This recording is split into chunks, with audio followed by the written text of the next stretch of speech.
I firmly believe that the workforce of the future will be AI augmented rather than AI only.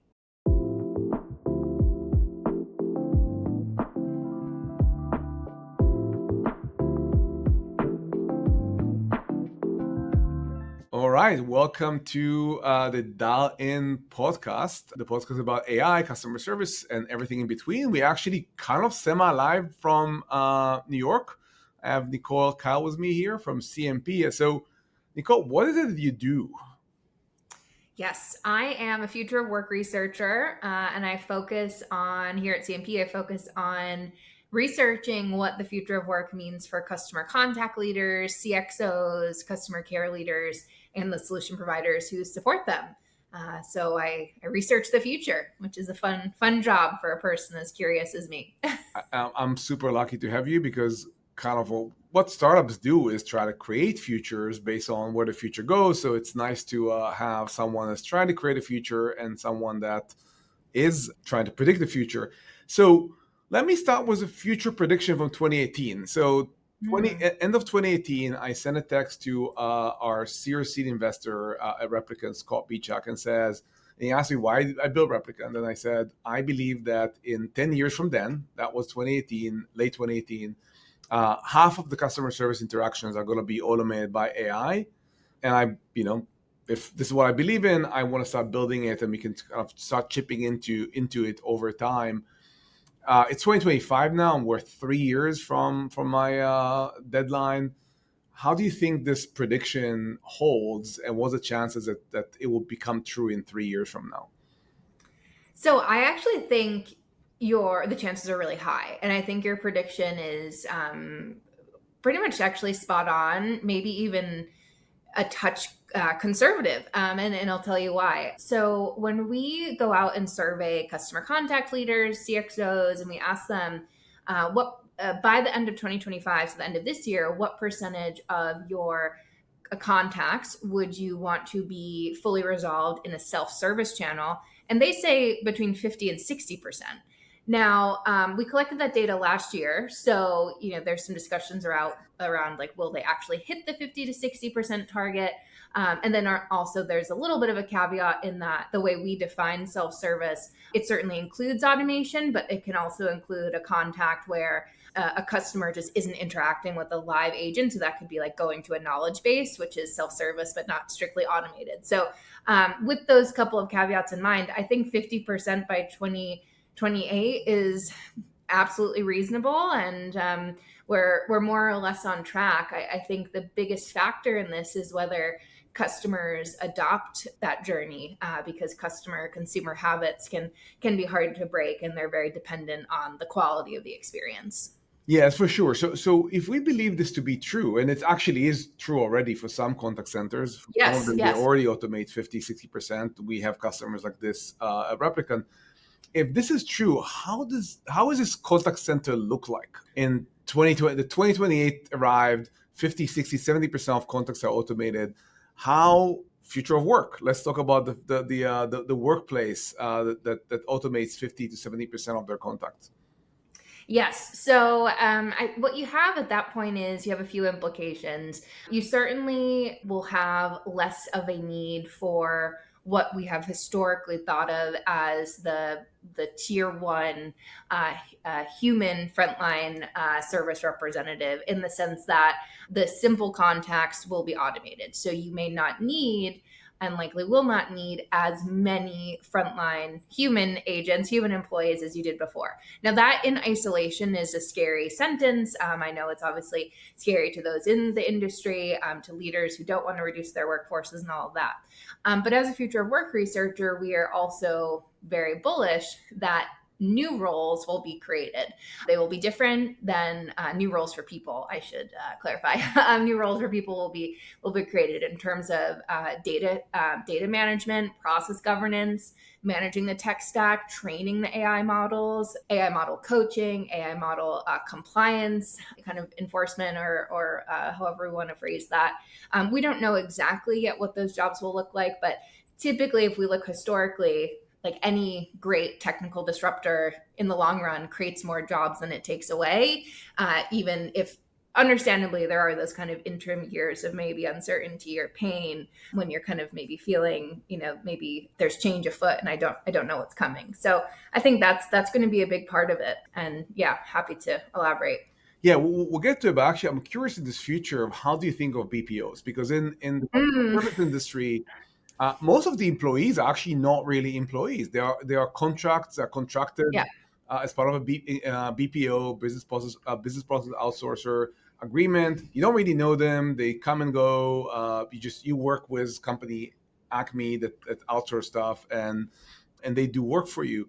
What happened to those? And actually, do you believe that in this world, people are going to move back to in-house as it used to be 20, 30 years ago?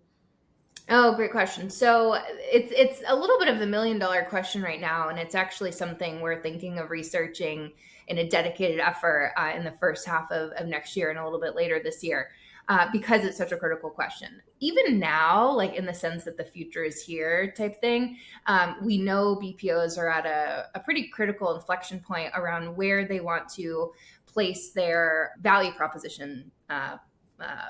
Points, if you will, like where they want to center their value proposition. And understandably, I think many of them right now are hedging, right? They want to be able to show their potential clients, you can outsource your tech stack to us. We'll make your tech decisions for you, whether using our own proprietary tech or key partnerships. And if you still want to outsource human, talent, you can do that too. I don't know how long doing both is like feasible as a business model. And I think right now, a lot of the BPOs are in a little bit of wait and see mode. So that's interesting. We do know in the short term, the average customer contact function, and I mean short term, like the next 2 to 3 years, they do still plan to increase their level of outsourcing. And we kind of see that coming down to one of two or two of two things. Number one, there's some understandably some lag time with new tech investments, new AI channels, and so forth. You're in this like interim period where you've deflected enough contacts that you don't need to hire more people in house, but you still have a little bit of a skill gap. So you need to maybe outsource for some certain skills that your human agents existing don't necessarily have. And then the second component is just the average complexity of the work that's coming to human agents is higher now that other stuff is being automated. So with that, I think for now, a lot of customer contact functions are looking to an outsourcer as, hey, like you have a talent base that could maybe handle my more complex stuff more cheaply. I do think long term, this is my final point, there's always going to be a market for outsourcing something. There's just question marks right now around what will they be outsourcing and to what extent. So Yeah, and what do you think about this concept of going back to the 80s or 90s when it comes to building your own workforce? Because one way to predict the future mhm. is it used to be, and actually the VPs of customer service that we work with today, when you talk with them, and you know these people too, they start as an agent. They were not Right, outsourced. They started as an right. agent for Hilton or for agent for AAA, and they kind of raise up the ranks over time. And now they're maybe in their 50s and they're running a contact center with 1,000 people. In the world of outsourcing, of course, you cannot create this type of career path anymore. Uh, are we going to go back to a way into a time where you really hire people that care about your business? If you're a AAA agent, you really care about safety and membership experience. If you're, I don't know, fanatics, you really care about sports, and you just grow in the organization. Is it going to come back, or these days are long gone, you think? No, I do think it'll come back. I In some ways I think it maybe hasn't left in the sense that when we look at like frontline employee experience, the third biggest driver of their job satisfaction and customer contact is career development. So these frontline agents do want to see a path to growth and promotion and success. I think how do I put this? I think there will be more of like a blending and cross pollination of skill sets. So, short version, I think the customer centricity agents learn and customer service skill set is becoming more important in other corporate functions. And I think like the digital dexterity, the tech savviness, tech readiness, kind of judgment calls, risk assessment skill set that someone might learn in IT, ops, or otherwise is becoming increasingly important and like ahead of customer care and so on. So I kind of wonder if it'll just be more cross pollination across like the functions.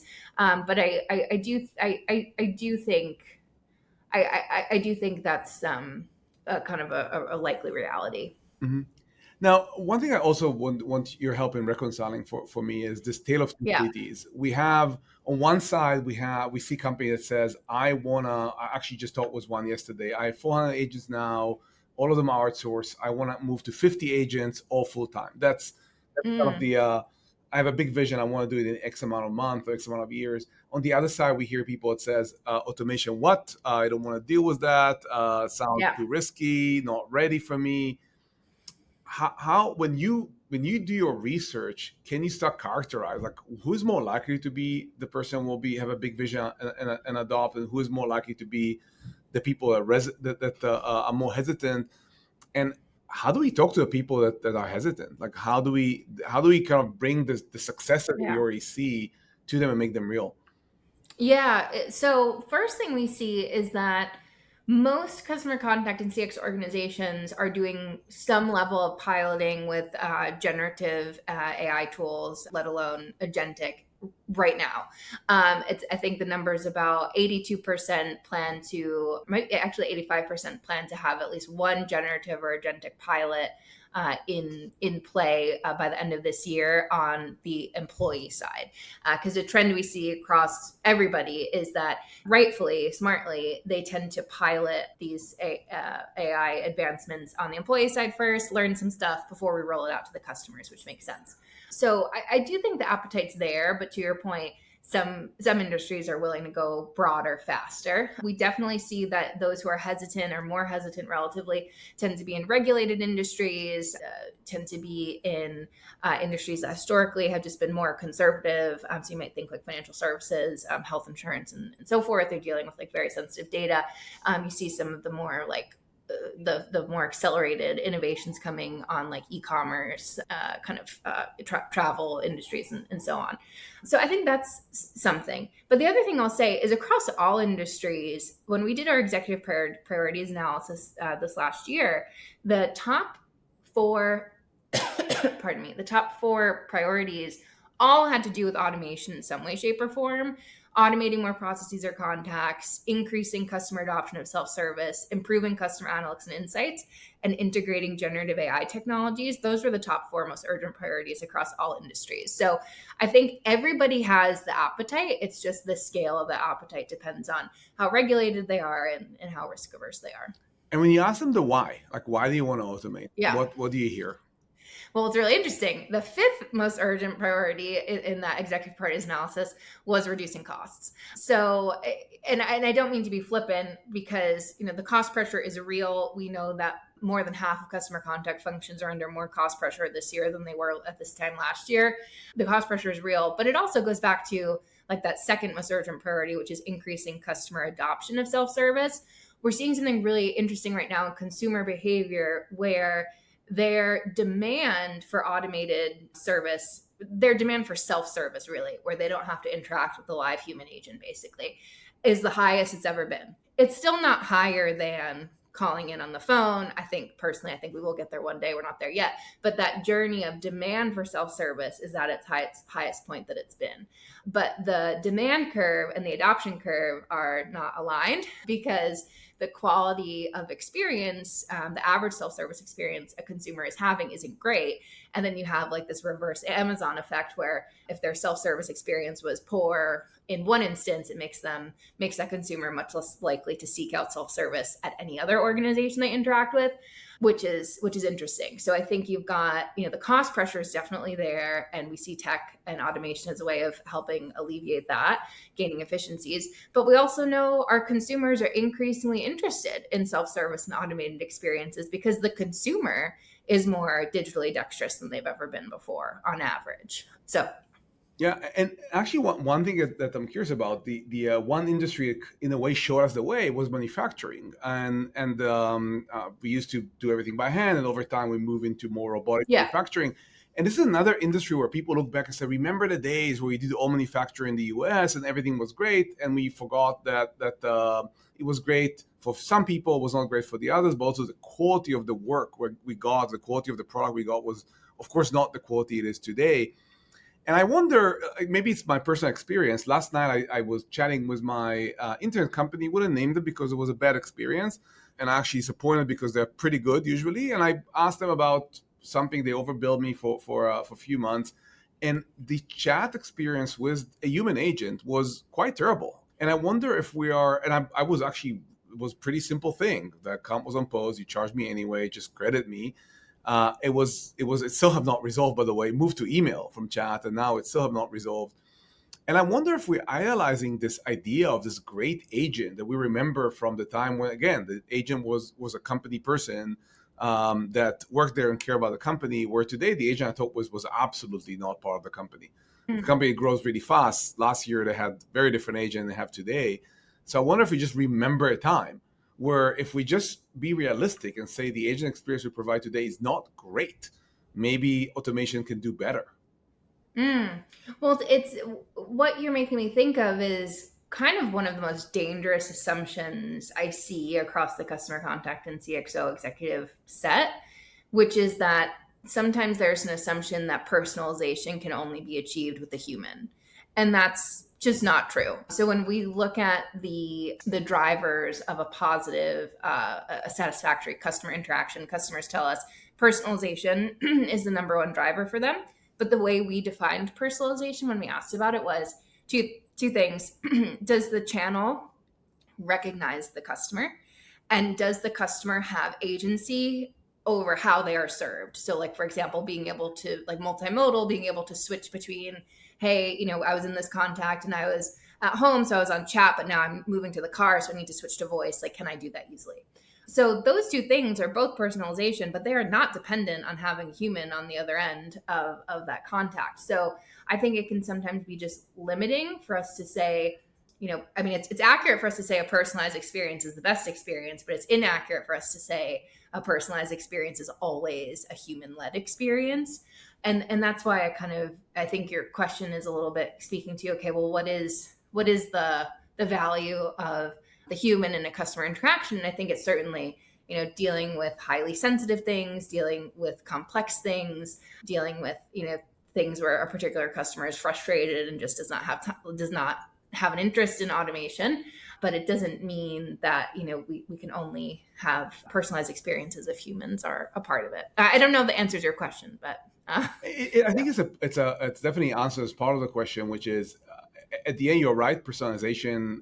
I'm just go back to my experience.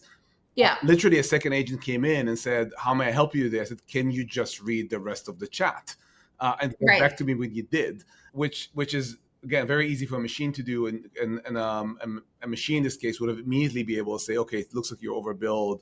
Blah blah blah. Next step. So I totally agree that actually you can actually create better personalization with machines and with humans. That's a lot of what like the entire marketing AI industry is right now focused on this. Can I send you a message, Nicole? It'll be different a message I said Bob based on everything I know personally about you as a company and what the world knows about you. And I say, wow, it's super personalized. No one's going to spend 2 hours researching you Right. manually, to send you a message.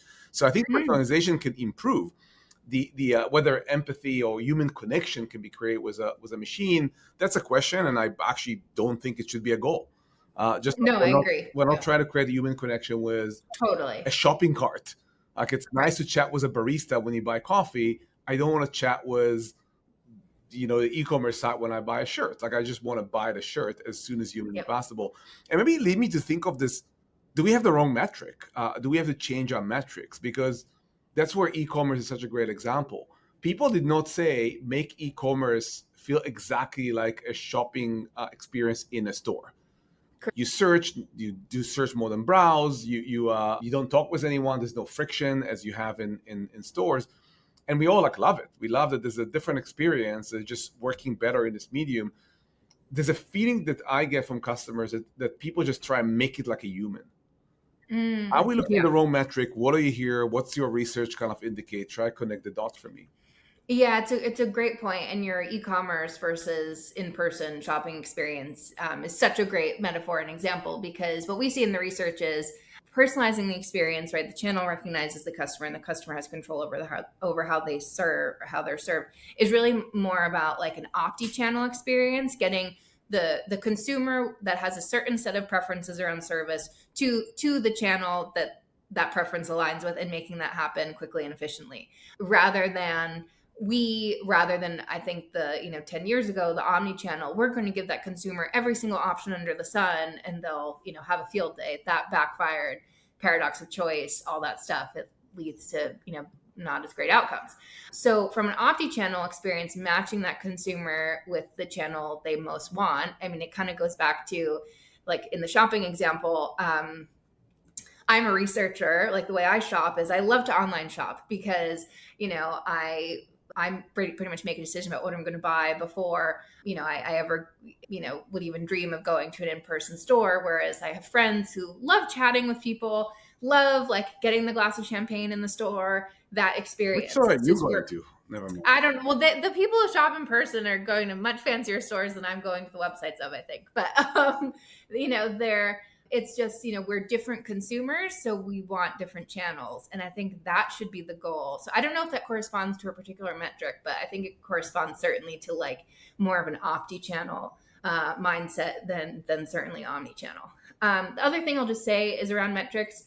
I think we're in for a big metrics reckoning, which as a researcher I'm excited about. I think CSAT and NPS, they've been around so long. They're the metrics we've been using for so long, so it's kind of hard to break away. But I'm personally probably a little partial to the effort score, because I worked on that research years and years ago at CEB. But I think there's room for new metrics, and you start to see some companies, a lot of e-commerce actually, like experimenting with new questions, like DoorDash. I think their service questions are really interesting. Uber, even like smiley face data. I actually sometimes as a researcher find that more indicative than like a numerical scale, because it's like more relative to how that person is feeling, and it's like easier to interpret than a number. I don't know. So now I'm really getting off track, but I do think we're in for a bit of a metrics reckoning. I'm sure. Just on the effort to support your message here, one of our largest customers moved from NPS to effort score just this year. Yeah. From January 1st, they moved to effort score exactly for this reason. They feel at the end of the day, if you buy something from them and then you need to deal with a problem, it should be as effortless as possible. You're not going to be Yeah. really happy because the product got stolen or lost or whatever, or you got the wrong size. You just want to make it super super simple, and I love Yeah. this metric because I think that's the right way to also measure automation. And if you look at e-commerce, was it effortless? Shopify made a name for itself by making every store effortless. Amazon made it Mhm. effortless for us. That's the first thing I think of Amazon is effortless. It's not Totally. love it, hate it. It's effortless, easy to buy, Hmm. easy to return. It's all easy. Yep. So as a maybe last question, as we're running out of time, maybe two quick one. Sure. Kids go to college now. You're researching the future of work. A kid go to college now and ask you, "Hey, Auntie Nicole, what should I think? Which world will I get to in 4 years? Mm-hmm. What should I think about?" Mm. The first thing to think about is, it sounds a little naive sometimes, but try to get optimistic about AI, because I'm a future work researcher. So the only way I kind of get through life is by being a little bit optimistic. I firmly believe that the workforce of the future will be AI augmented rather than AI only. Right. So try to get excited about, as a human, what can AI help me do? How can my work get better with AI tools? What can I do more of? What can I do more easily? How can AI lower barriers to entry?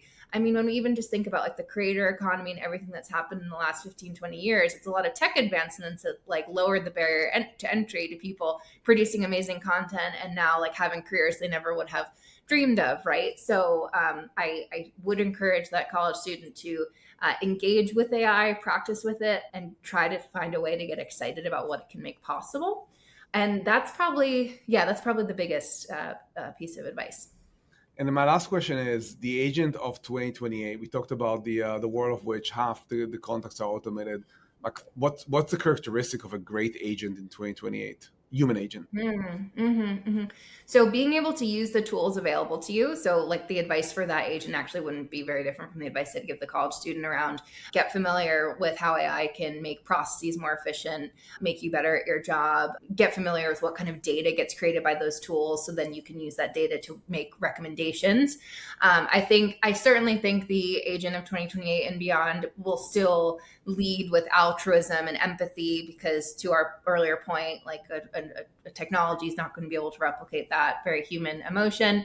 And I do think the agent of 2028 will be able to like lean in cross functionally because again if we think about like the exciting part of AI taking some of the simpler stuff off of our plates that frees up that agent's mental workload for more complex stuff and hopefully a lot of that work that we talk about customer contact being to be able to be a contributor to the top line not just the bottom line revenue generator not just a cost center. So I think a lot of doors are going to open around how customer contact works with and CX works with UX, works with sales, works with marketing to an ops to kind of make just the customer experience better at every single touch point rather than just when they call in to the service center.